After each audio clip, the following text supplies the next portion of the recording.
tapos and then resultado. Anong kailangan gawin para dito magkaroon ng yun? Mag-i-inquire po sa parish church. Hindi na kailangan Parish convert? office. Hindi ko lang po sure. Kailangan Pero may mga mata- Chinese ano po pa. kasi ano dito din, nagkakasal. Madalas po Chinese. Sarado ba yung church ngayon? Hindi makapasok? Oo po, may ginagawa po ata. Kahala ko laging bukas lang. Usually po may 5:30 na mass sa hapon. Ay, sa Monday po ata wala po atang Monday. Parang Tuesday to Sunday. Pahinga, no? Kasi Virgin Mary.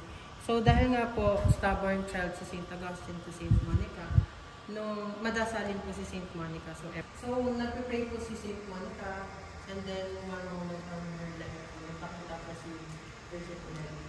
Binigay niya po yung Caesar or yung bag to St. Monica to comfort her. Kasi nga po stubborn naman ako. So, pinapapray. Ano meron sa belt mo? Yun po yung symbolism ng pag-comfort kay St. Monica. Kaya po nung na-convert si St. Augustine to Roman Catholic or to Christianity, binigay po ni St. Monica yung dove kay St. Augustine. Kaya po ang mga Augustinians or yung mga tagapasunod sa... may nakakita ng binigay. Depiction lang, paniniwala ko. Tapos, yun ang nilagay symbolism ng mga Augustinians. Ang dove na po yun. Opo. Pero ang binigay po sa kanya is cincture or belt. Kaya po yung mga Augustinians ngayon, yun po Meron din dito sa side. depiction or illustration.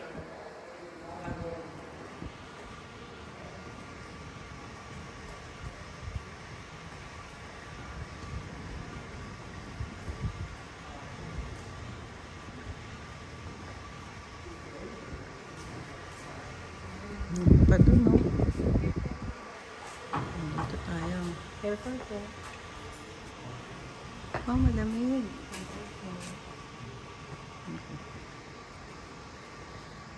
So this is called the Nipis of Visipio or the open sacristy. Dito po nag-prepare yung mga before ang mass. So meron po pinto dati sa may pasok ako sa or sa may altar. So dati prepare. And ito po altar na po ay dating nasa church. Pero nilipat po dito kasi hindi na po match yung design ng altar sa church. Kasi sculptures na po siya. And then yung altar po is made out of wood. It is carved by Filipino carver po, Juan de los Santos. Dati ito yung main altar. Dati yan yung main altar Yes ng po. church. Pero nilipat na po kasi hindi na po nag-match yung design. Tsaka po, mas maliit po itong altar kaysa po pag nakalagay dun. So magmumukha pong maliit yung altar, tapos malaki po yung church. Kasi nilakihan yung church. Opo. Ito po yung itsura ng ito pong old sacristy dati. So buo po dati yung altar. Kaso during the war po, yung nagstay po dito yung Japanese and other invaders po, ninakaw po yung ibang part. Kasi po ginagamit to create fire, o yung iba naman po nasira ng white ants. And mapapansin nyo din po, yung mga cabinets are still intact since then. So ito po, since then, nandito Do not open. dito po nakalagay yung mga old vestments or clothes ng mga pare. On the side naman po are the liturgical vessels or the materials, equipments used for mass. They are all made in gold, silver plated, and also special stones like topaz, diamond, ruby, emerald. Ayan po yung monsters. Ano yung made of gold yan? Yes po. Monsters po yung tinataas ng may boss sa kung nakalagay. Bakit tong room na to naka-aircon? Pinapreserve mo ito. Pinapreserve po yung mga gamit. Ito naman po yung mga bandera used for procession. Parang hindi humid. Humid din, maraming sira. Tapos yung embroidery po is made out of 24 karat gold threads. Kaya po nagdo-darken yung embroidery po. Pero po yung white fabric is bago na po. Para lang po ma-depict or mapakita. Real gold na thread. And ito po yung mga vestments, yung mga clothes ng priest na sinuot nila dati. Ganito po yung original. Pero ito po yung nilipat na lang po yung embroidery. Kaya po,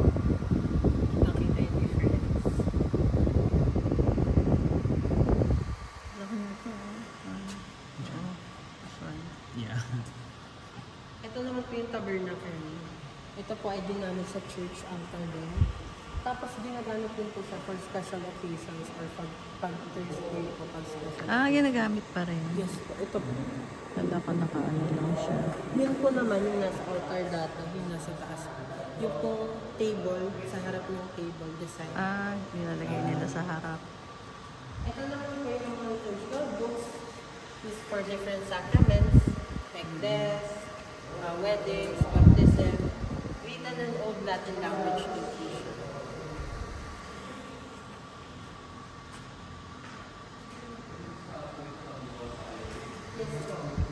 Ang laki ng cabinet, oh.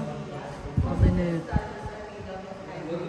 Some are mix of wood and iron.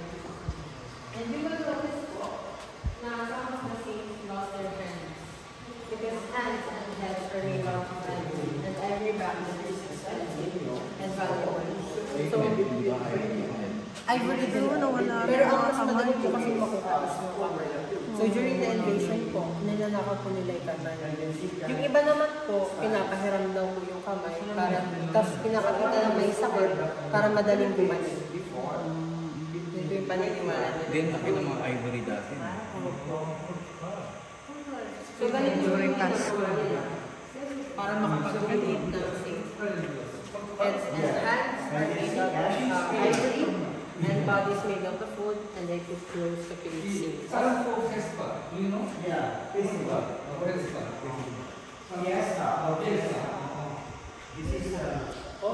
Ito po ivory from head to toe. Ayan yung maliit. Yes po. From head to toe.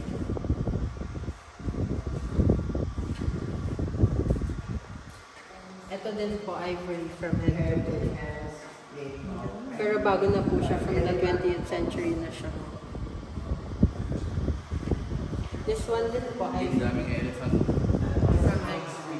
Kaya po illegal na po gumamit ng ivory na yun. Yan po, from head to toe, even the human po. Kaya ngayon, hands tsaka yung head na lang, no?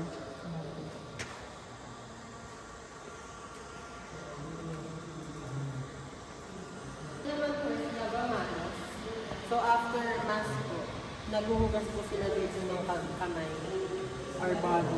And then yung water po is from the lupa. And then sa lupa din po siya babalik. Yun po yung paniniwala nila. Hindi siya pwede pumunta sa ibang lugar. And naniniwala po sila na hindi lang po souls yung kailangan i-cleanse or linisin, pati po yung body. And mapapansin niyo po yung flooring and walls are the original adobe stone. Ayan po yung original adobe stone. Kaya po, magkaiba po yung dito at saka po yung sa labas. And yung adobe stone po ay nagpuproduce ng salt. So nag-absorb po siya ng water and nagpuproduce siya ng salt. Tapos nakakasira po siya. Kaya po may protection sa wood. Nakakasira po siya ng wood. Ito mga white salt to. Yes po. Yan yung pader namin dati. Adobe. Ay, hindi ko na napansin. Ito po, bandera ginagamit po. Tapos, ang bigat po nito is Oo, tatlong grabe. bata. Bigat nga yan, no? Ginagamit pa rin po siya for special occasions. So, this is once built using nipa and bamboo materials and then reconstructed as adobe stone. And then, yung pong ceiling is a 5D painting.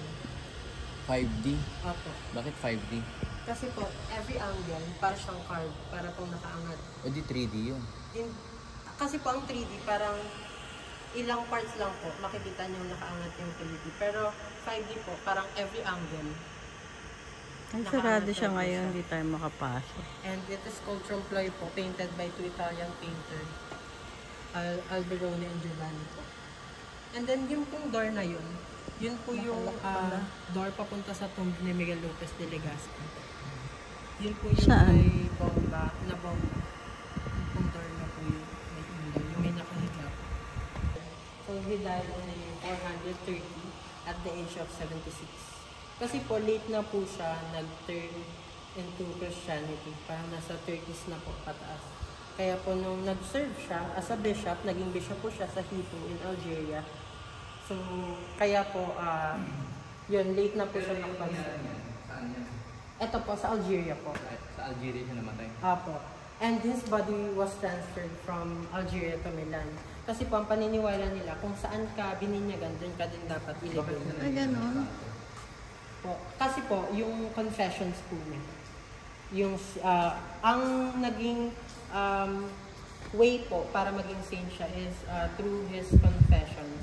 Kasi di ba po, back then, para makasalanan siya, ang dami niya pong ginagawang mali. Pero nung nag-convert na po siya sa Roman Catholic, doon po nagsimula yung confessions.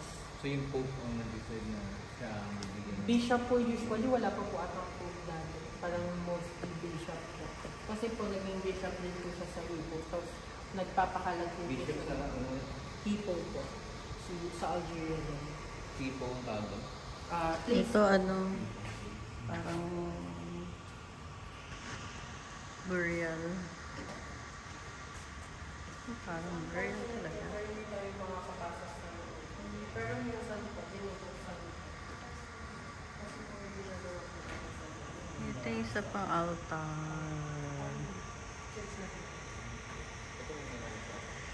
sa Parang storage. can see here in the Philippines. The other place located po in Ilocos Norte, which is the Paway Church, in Ilocos Sur, which is the Santa Maria Church, and in Iloilo, which is the Miagao Church. So we have 4 Baroque churches recognized by UNESCO World Heritage Site here in the Philippines.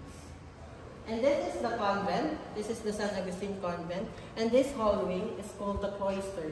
This is where the Augustinian friars used to do solemn procession. And you will notice that every corner of this convent has an altar, or called the retablo. So they do solemn processions here, and then stop on every altar to pray. You will see different Station. saints at every altar. So they pray in different saints. This one naman po is the Intramuros after the World War II. So most of the establishment were vanished and destroyed. And this is the roof of the San Agustin Church. It was also destroyed.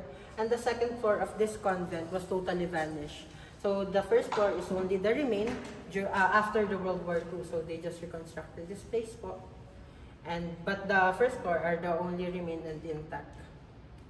And on this side naman po is the side of the San Agustin Church that was bombed during the World War II. And on this side naman po is the depiction of the life of St. Augustine from his turning point, his baptism, to his death. So St. Augustine po dati is a pagan, or hindi po siya naniniwala sa kahit anong Diyos. And madalas po siyang uminom ng babae, tapos magambol. So, pero si St. Augustine po is naghahanap po siya ng katotohanan. Yung katotohanan na nangyayari sa lahat, kung paano yung ikot ang mundo, kung anong totoo, kung paano tayo nabuo. And then one moment on his life po, while finding the truth, nung nalilito na po siya while holding a Bible at the garden near the fountain, may nag-whisper po sa kanya, Tolle Lege, which means take up and be, take up and be. And pinaniniwalaan po nila na angel daw po yun. And then yun po yung turning point niya, na binuksan niya po yung Bible. Ano mo sinabi? Tolle Lege. Ano yun? Which means, take up and read, take up and read. Take up and Read. Buksan at basahin.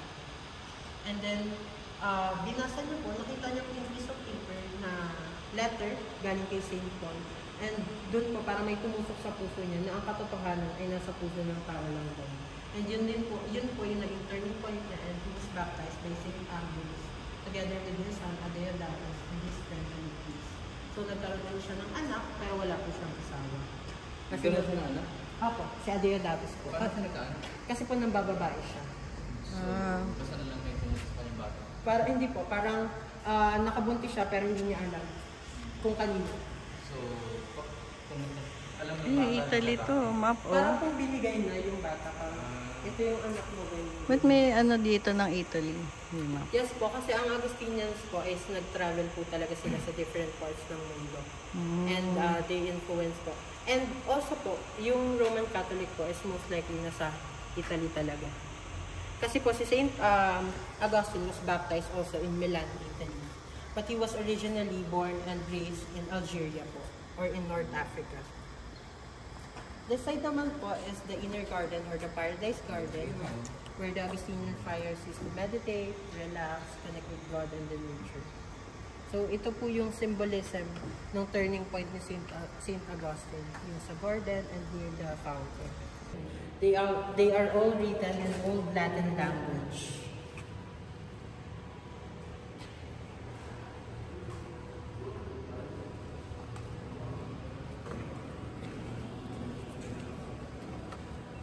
On this side are the artifacts that was brought here in the Philippines. So these fruits and vegetables are not native here in the Philippines. They just brought it here and then planted so they can produce more. But we, the Filipinos, are the first one to utilize the pineapple as a fabric for our traditional clothes, which is the Philippine yarn. So yung tomato, hindi traditional sa Philippines. Yes, hindi po siya native talaga. More likely sa Mexico po sila. Saka yung bamboo, hindi rin. Ano po yan? Sugarcane. Sugarcane pala. Yes po. Korteng bambo kasi. Kaya po sa Asia, tayo lang mga Pilipino ang laging sweet tooth. Kasi other part po ng Asia, di ba, spices, maaanghang po yung kanila. Sa ating makahatan ng putahe. Yung Spain, dito naman sa ito Hindi po masyado na rin na-discover ng This one naman po is called the reales or the silver coins. It is influenced by the Spanish. It is the first formal money or coins used here in the Philippines. Because back then, we only used pieces of gold and our resources for trading and bartering. So mostly po, golds po yung ginagamit natin natin. Kaya po, sinasabing mayaman po talaga tayo back then. And these are the artifacts that was brought here in the Philippines and then exported to Mexico. So most of them came from Japan, China, and India, especially the spices. Can you guess po which one is native here in the Philippines among the spices? Ayan, clove, nutmeg, Maybe pepper, ginger. ginger. How about you, ma'am? Pepper. Final answer na po? Oh, yeah. So the right answer po is cinnamon. Kasi siya. Yeah. Cinnamon is native here in the Philippines back then. Wala tayong pinili cinnamon. Because we have a colder weather back then, and we produce 15 to 18 variants or type of cinnamon back then. But now we can no longer produce any cinnamon because of the humidity. Kahit sa Baguio, hindi na. Hindi na po. Kailangan talaga malamang. And this is called the Manton de Manila. It is used as a shawl or the cover to the shoulder of the women. And they believe that the bigger the Manton de Manila, it is for the royalty or for the higher society back then. Mas maporma, mas malaki. Yes po, mas malaki po. Mas mayaman ka po. It was influenced by the Chinese and then passed on to the Spanish and then passed on to the Philippines. Is it a replica or? Yes po. Original? Original. Buti hindi pa nasisira, no? Yes po, for preservation po. Kaya po, mapapansin niyo meron pong mga depiction ng kung ilang degrees yung nasa loob. Yun pong numbers na. Ayun, Temperature. For temperature. preservation. This side naman po, Ayan, and ito si then one Belle. of the three, Nuestra Senora del Pilar Gallo, the other two. The other one sung in Southern Guam, and the other one sung near the Manila Bay. So this one is the only one who survived during their expedition. This is one used by the Spanish, most especially by Father Andres Urdaneta. And going here from Mexico, it took them 6 months. But going back from the Philippines to Mexico, it took only 3 months. Because Father Andres Urdaneta found a shorter route, which is in the near coastal area of the nearby countries. This one is the shorter route. And this is the longer route. You will notice that mas maiksi pa yung nasa baba. Mas tumagal po sila because of the current and the wind. And also, marami pong pirates sa lower part ng Pacific Ocean dati. Kaya mas tumatagal sila doon. So, nakakita po sila ng shorter route which is nasa taas pong part. Kahit po ngayon, even the planes or the airplane, kapag galing ka po Mexico, going to the Philippines, mas matagal kaysa po pagpabalik. Di ba walang direct flight from here to South Yes America? po. Pero, I think meron na pong nangyayari, pero ibang part po, hindi po sa Philippines. Pero dito din po dumadaan, somewhere here, sa Pacific Ocean.